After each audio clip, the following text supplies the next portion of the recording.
भाई Zimbabwe series से और कुछ अचीव हुआ हो या ना हुआ हो, लेकिन इतना तो पता चल गया कि हमारा बिहार का लाला 24 कैरेट सोने जितना खरा है। बात तो सही है। इंग्लैंड सीरीज के 3 मैच में जब वैभव सूर्यवंशी फ्लॉप हुए थे, तब इस तरह की बहुत बातें हुई थी कि हमने वैभव को शक्तिमान समझा था, लेकिन वो गंगाधर निकला है। सिर्फ आईपीएल के शेर हैं वो, जो फ्लैट विकेट पर मारेंगे, लेकिन जैसी क्वालिटी गेंदबाजी या फिर मुश्किल पिच मिलेगी वैभव सूर्यवंशी एक्सपोज हो जाएंगे, ऐसा बोला जा रहा था। अब जिम्बाब्वे कोई बहुत बड़ी ऑपोजिशन तो है नहीं, लेकिन यहां पर आईपीएल जैसी कंडीशन नहीं है, ये बात पक्की है। इसलिए सबकी निगाहें इस दौरे पर लगी हुई थी, क्योंकि यहां पर यह बात क्लियर थी कि टीम इंडिया के लिए ओपनिंग तीनों मैच में वैभव सूर्यवंशी ओपनिंग करेंगे, क्योंकि टीम इंडिया संजू को तो सीरीज पर लेकर गई नहीं थी। ऐसे में जब वैभव सूर्यवंशी को कॉन्फिडेंस मिला तो उन्होंने बिल्कुल वही करके दिखाया जो आईपीएल में किया करते थे। 3 मैच की सीरीज में वैभव सूर्यवंशी ने 2 हाफ सेंचुरी लगाई और एक इनिंग जो कि लोग उनकी फ्लॉप बता रहे हैं, उसमें भी उन्होंने 9 बॉल में 20 रन की बेहतरीन इंपैक्टफुल पारी खेली। वैभव सूर्यवंशी के बारे में जब लोग इंस्टा स्टोरी लगाते हैं तो अक्सर भोजपुरी का एक गाना शेयर करते हैं कि तू दबंगों के दबंग, जीत लेला हर जंग, सारी दुनिया में बात तोहरे बोल बाला हो, जिया जिया हो बिहार के लाला।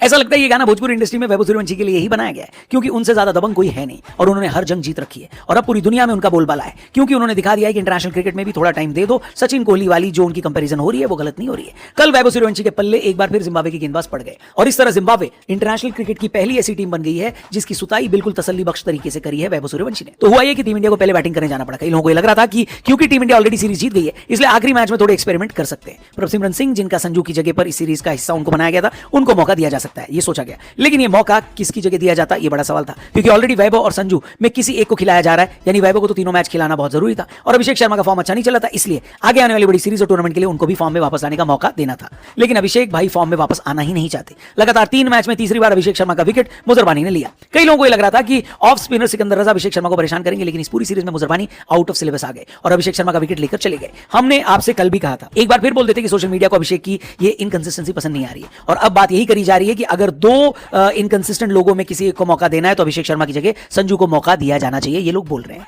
ब्रॉडकास्टर्स ने अभिषेक शर्मा को वैभव सूर्यवंशी के साथ जोड़ी बनाकर बेचने की बहुत कोशिश करी, लेकिन ऐसा लगता है कि आने वाले टाइम में ये जोड़ी संजू और सूर्यवंशी की होगी, क्योंकि वैभव भाई ने तो कोई कसर बाकी ही नहीं छोड़ी और ऐसा लग रहा था जैसे ये आदमी अलग ही पिच पर बल्लेबाजी कर रहा था। वैभव सूर्यवंशी की इतनी तारीफ इसलिए भी होनी चाहिए क्योंकि एक तरफ ईशान किशन और श्रेयस अय्यर जैसे बल्लेबाज 20 के लगभग गेंद खेलने के बावजूद 150 की स्ट्राइक रेट से रन बनाने में मुश्किल का सामना कर रहे थे। वहां वैभव भाई ने एक छोर पर अकेले खड़े होकर 49 बॉल में 81 रन बना दिए, जिसमें 4 छक्के और 8 चौके शामिल थे। ऐसा लग रहा था वो अपने इंटरनेशनल करियर की पहली सेंचुरी भी मार लेंगे, लेकिन एक बेहतरीन कैच ने उनसे ये मौका छीन लिया। लेकिन वैभव सूर्यवंशी की पारी की वजह से टीम इंडिया 192 बनाने में कामयाब होगी, जो कि आखिर में बहुत इंपॉर्टेंट साबित हुआ। टीम इंडिया ने बॉलिंग के डिपार्टमेंट में चेंज जरूर किया था और अशोक शर्मा को एक बार फिर मौका मिला, यानी 3 नए गेंदबाज टीम इंडिया के फास्ट बॉलिंग अटैक को लीड कर रहे थे। मयंक यादव, यश ठाकुर और अशोक शर्मा, और तीनों ने डिसअपॉइंट नहीं किया। पहले टी20 मैच की तरह यहां भी जिम्बाब्वे का पहला विकेट पहले ही बॉल पर गिरा और यहां भी विकेट लेने वाले मयंक यादव ही थे। इस विकेट से जिम्बाब्वे वाले रिकवर नहीं हो पाए, उनको समझ ही नहीं आया कि रन बनाएं या विकेट बचाएं। जिम्बाब्वे की खराब हालत की जिम्मेदार उनके कप्तान सिकंदर रजा की फॉर्म भी रही। जिम्बाब्वे काफी हद तक अपने कप्तान सिकंदर पर बल्लेबाजी में डिपेंड करती है, लेकिन यहां पर उनको रन बनाने का मौका ही नहीं दिया गया। रायन बर्ल ने थोड़ी बहुत कोशिश जरूर करी और हाफ सेंचुरी बनाई, लेकिन मयंक यादव ने अपने स्पेल में